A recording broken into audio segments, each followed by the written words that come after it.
This is Democracy Now! I'm Amy Goodman with Juan Gonzalez. The death toll in Gaza has risen to at least 6 after Israel launched its heaviest airstrikes on the region since 2014, targeting scores of buildings, including a TV station, Al-Aqsa TV.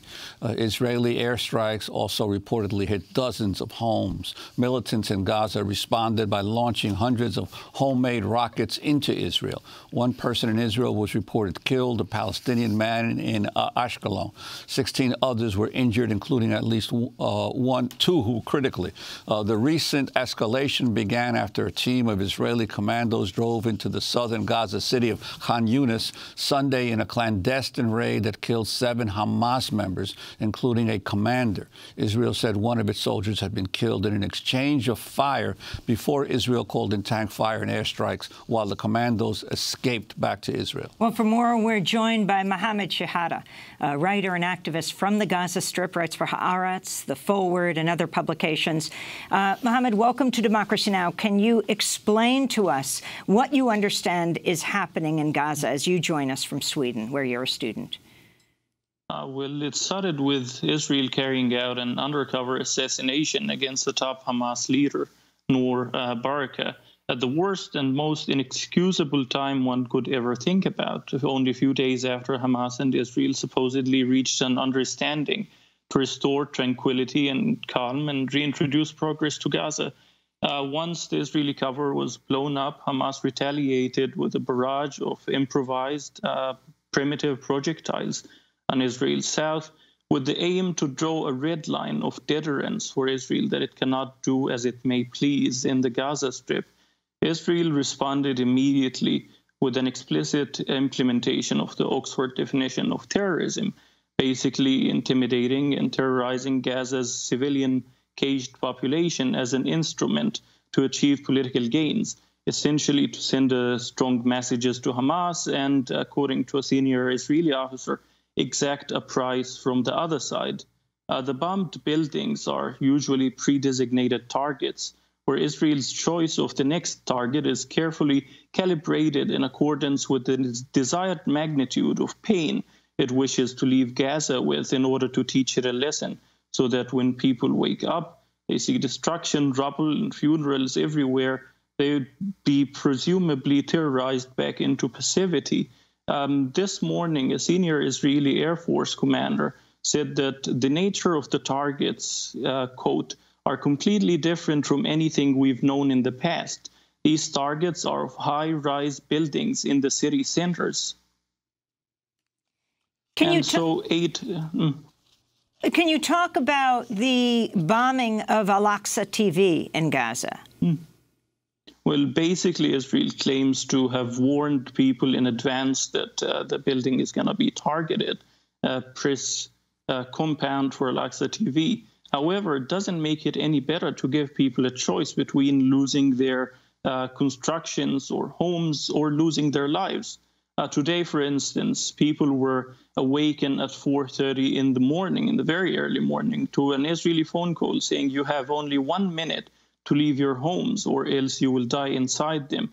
Afterwards, Al-Aqsa Tower in the very heart of Gaza was obliterated from existence, reduced to rubble and misery.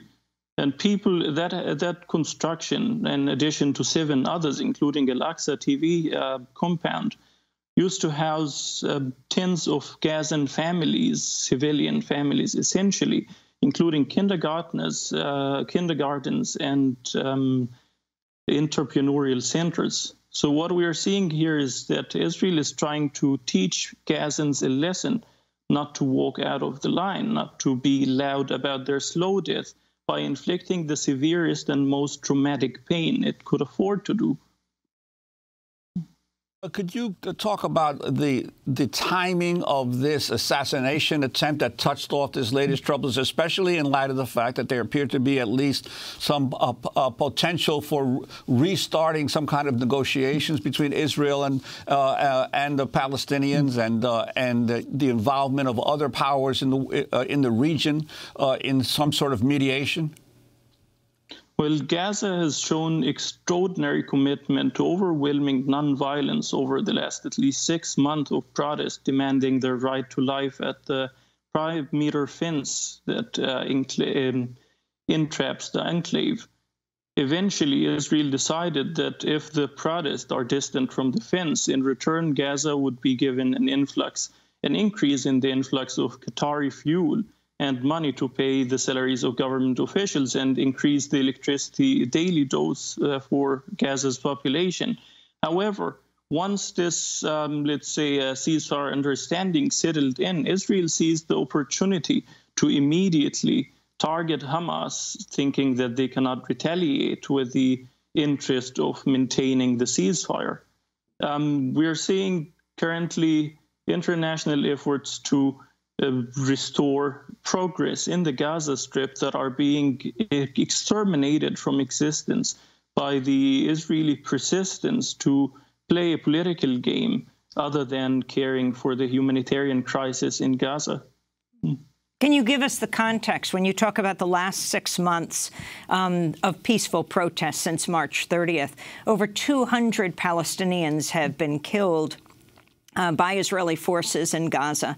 What is the number? 15,000, 18,000 injured, more than 5,000 of them shot by Israeli soldiers. Can you talk about these ongoing protests and what the demands are now in Gaza? Well, basically, Gaza has been rendered unlivable by the year 2020 and by the United Nations. The United Nations officials came out recently to say that we've been optimistic about this deadline. Gaza is already, in fact, unlivable. If you look at the humanitarian situation in Gaza, you have an ever-increasing segment of extreme poverty. About 80% of the population depend on food packages and humanitarian aid to survive. And you have 97% of the water unfit for human consumption, totally polluted. For this, Gazans decided to rise against their slow death and take initiative with their own hands. People have been marching to the Gaza borders for more than 6 months every Friday and on other days of the week to demand their right to life, to demand that the blockade shall be removed. And Israel time and again refused to acknowledge the basic facts that people in Gaza are caged in a toxic slum from birth to death, where they are being suffocated out of hope, out of life, out of any sense for progress, and hollowed out of their souls eventually. And hence they came to the borders to bring it down, to bring the bars that surround Gaza and besiege it into slow death down. And that's basically what they were demanding, that they shall no longer suffer at this time of their history. Your final words, we have about 30 seconds, on the situation and what you feel needs to be done. Well, The Guardian a couple of years ago opened an op-ed by saying Palestinian non-violence should be met by global non-silence. However, the equation that we have here is that if Gazans do not throw rockets or improvise projectiles, nobody at all listens to them whatsoever. Once these projectiles began to fly over Israel, immediately the international community is concerned with restoring tranquility. However, what is made synonymous to tranquility is restoring the status quo that led to the explosion of these troubles in the first place, the very suffocating status quo. So it's a catch-22 that is being repeated over and over again. What Gaza needs in order to assuage existing problems, including security problems, is the very minimum of human dignity. They need to live as other people around the world, clear and simple. We want to thank you so much for being with us. Mohammed Shihada, writer and activist from Gaza Strip, student of development studies at Lund University in Sweden, where he's speaking to us from. Mohammed writes for Haaretz, The Forward, and other publications.